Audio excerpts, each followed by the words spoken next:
Hello again and welcome back to my channel. I apologize for the radio silence over the weekend. I've been trying to make these videos as daily as possible, but as it did for many, the bank holiday weekend got the better of me. I spent the final day of the Premier League sat with some very tense Evertonians, and safe to say they got what they wanted in the end, and we celebrated as follows.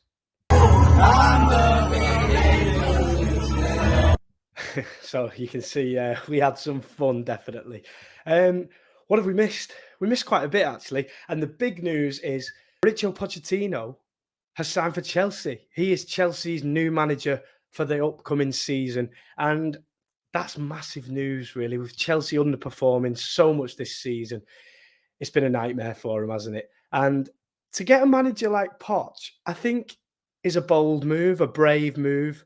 Um, but a lot of the time, I'm not entirely sure what Todd Boehly is thinking when he does things. So it did surprise me that he managed to pick a manager of Pochettino's ilk. He's done good things. He did great things with Southampton, of course, and famous for his spell at Tottenham, getting them to a Champions League final.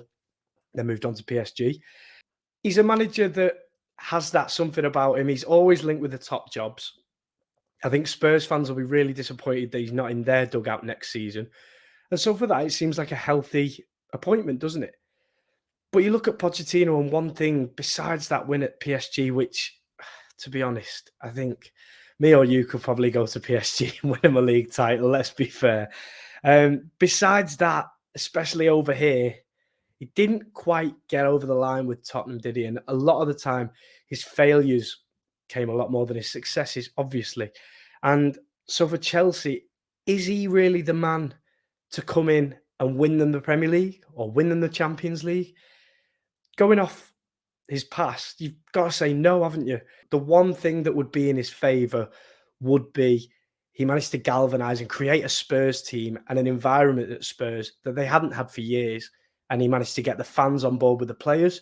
And they all seemed to work as one unit for a long time until the wheels fell off.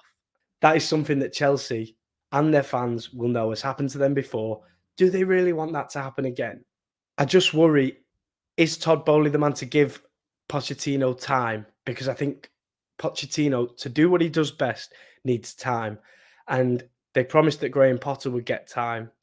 And last season ended up going so badly, they couldn't really afford to give him any. Will things be the same with Pochettino? Chelsea fans, if not him, who would you have picked and why? For me, it seems like probably the best of what's out there currently that's willing to join. We know that Julian Nagelsmann ruled himself out of the running for the Chelsea and the Spurs job. And Pochettino has always wanted to come back to England, hasn't he? I imagine he'd have rather been at Spurs. But they've offered him the job. And here he is now with a chance to really crack the Premier League with what seems like a bag full of money and a squad that he'll obviously need to trim, but that's full of, surely, Chelsea fans, you have got a great squad. These players can do something. They're not terrible footballers overnight just because they've all been pulled together into this big squad. And I don't think any of them know where they're at the minute. I think what they need is someone to go in there, get a squad of around 24 players. Just pick your squad from what's there, get rid of the rest. And if you need to make your own little tweaks, of course, you'll be able to do that. But the squad is so big. It's such an unhealthy environment. You need to go in with an idea and pick your squad. And I think Pochettino will do that. As he did with Spurs, he managed to create a unit. And that is something that he'll have to do at Chelsea because the identity is gone, isn't it? There is no identity. There is no style of play. There isn't much to talk about with Chelsea at the moment, is there? Let's be honest. And so what he needs to do is go in there, do exactly what he did at Tottenham, but win some trophies as well. Do you think he will? The jury's out. Let me know in the comments. I'm going to be back with videos daily when I can, as often as I possibly can. Thank you so much for watching, and I'll see you in the next video.